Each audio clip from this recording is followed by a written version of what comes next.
So we've had all this talk about immigration and the trouble that it's caused, and I didn't just want to be a whinger about it. I wanted to do something constructive with it. So I sat down and I thought about it, and I thought, well, why don't I just come up with the subject context based on the titles Immigration Saturation. And so far it's been relatively successful. And this is the next episode, when enclaves became stronger than national cohesion. The previous episode examined how freedom weakens when rights are received without equal commitment to the civil duties, legal standards and responsibilities that preserve those freedoms within Australia. Because right now in Australia, the government's proven itself to be so morally bankrupt, we can't trust them. And what that does is it causes a severe element of fear, because you don't know what's going to happen to you next. Have you ever driven through parts of Australia and felt as though the country had changed without anyone openly explaining what was happening? The shops, languages, customs, social expectations and community. Loyalties may feel increasingly disconnected from the wider national culture. Have you ever felt that? I have. I've lived here my whole life, born in Auburn, down in Sydney. I know what it's like. Running the streets, young boy, with the Turks and the Lebanese and the other cultures. Then we moved to the Central Coast, and I enjoyed a life of fishing and surfing and all those wonderful things that I wouldn't have had down there in Sydney. And the difference alone is not the problem. The people aren't the problem. The deeper question is whether settlement is producing integration or permanent saturation. There are cell groups of migrants that are coming into the country that are not integrating. They're not worried about the language, they're not worried about their culture changing and all that. They're just maintaining their culture and their way of life and their religion.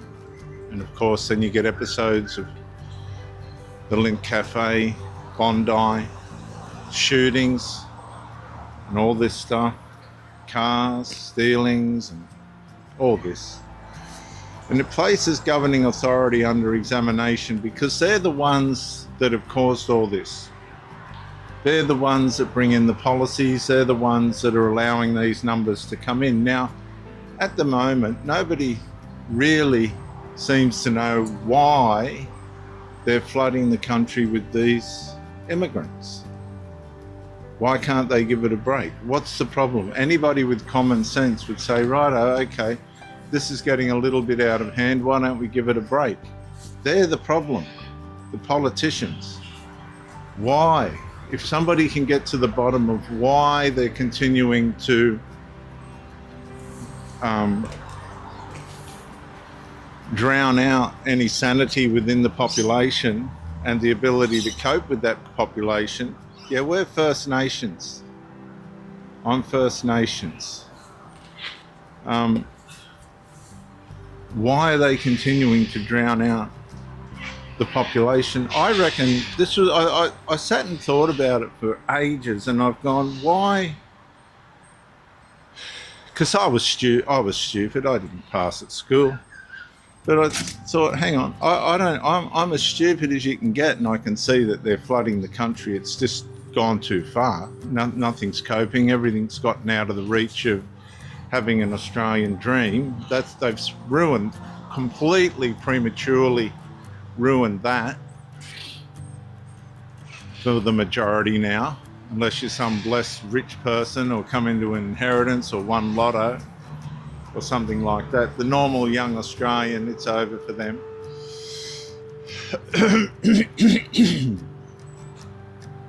And so I thought, why? And then I thought, hang on a sec.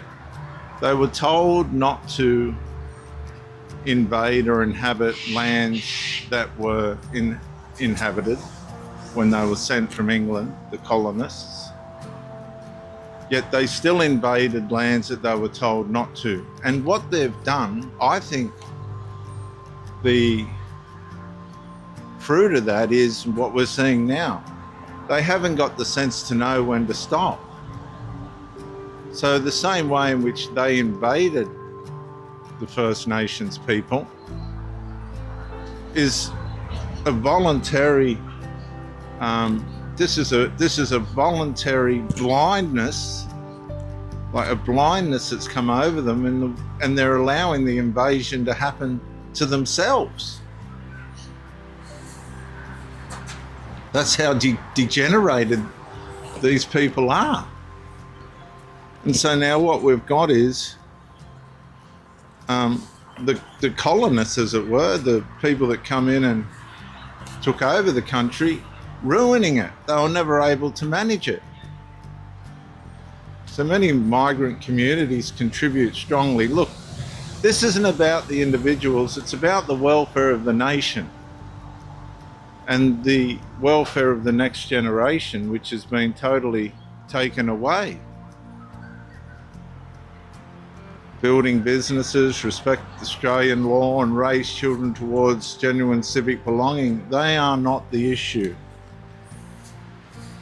The concern begins when concentrated settlement allows communities to function increasingly through their own language, religious authority. And there's organisations that make huge money out of keeping these people ignorant. You know that, don't you?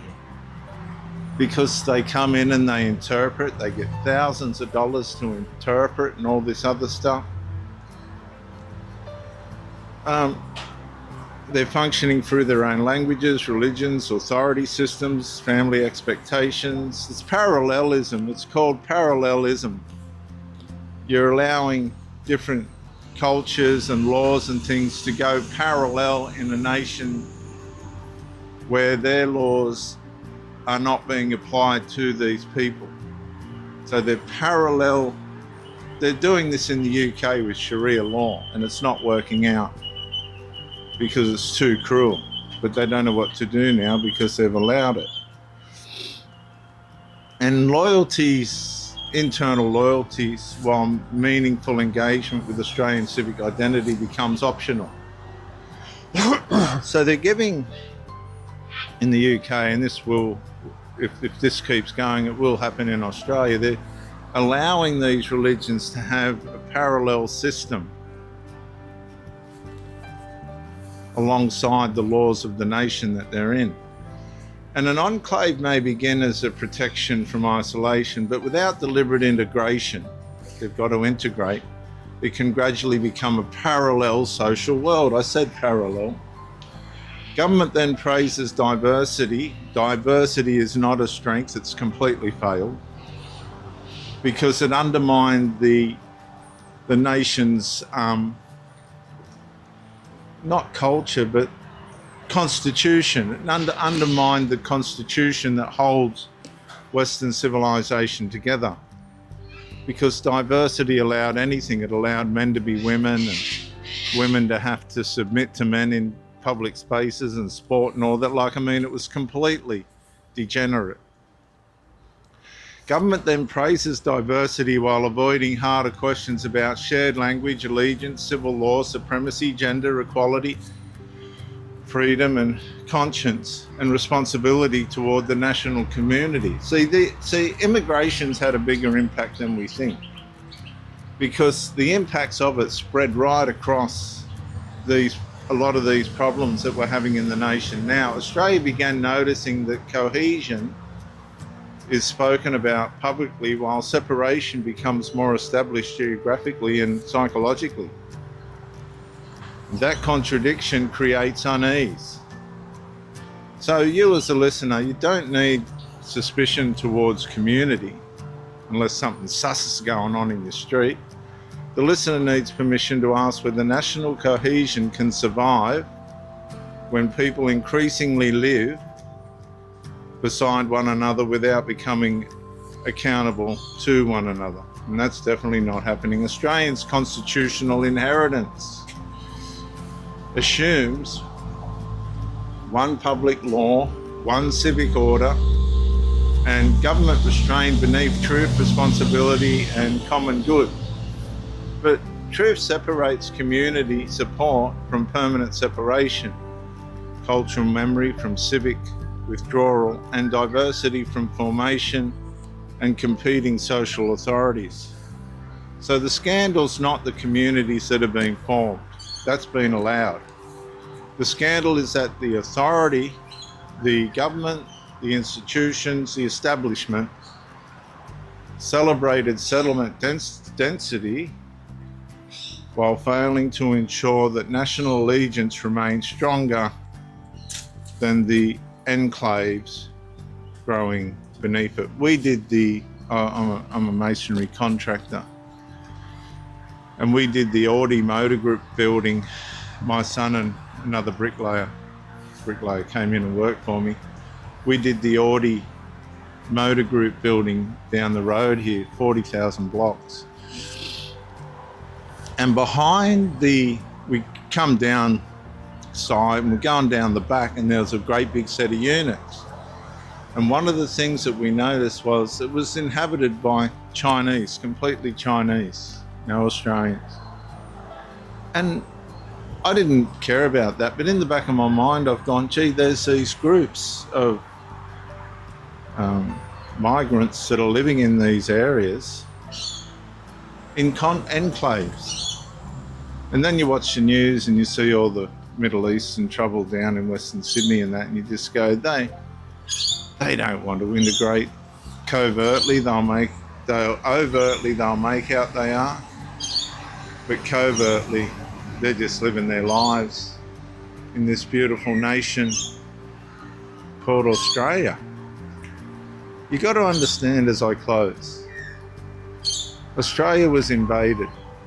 The First Nations people were invaded, whether we want to accept that or not. And everybody said sorry and was trying to make up for it. And the Aboriginals, of people in charge of it all, have taken a lot of what was supposed to be given out and squandered it. And some good's happened, but a lot hasn't. And really now we're in a situation where trying to make it from scratch just as a normal person is almost an impossibility. And so one of the ideas that come up was just give immigration a break for 12 months and see if things settle and we can get some sanity back into the inflation and cost of living and stuff like that, but they just won't do it. And that's where the government and the politicians cannot be trusted ever again. They just can't be trusted ever again.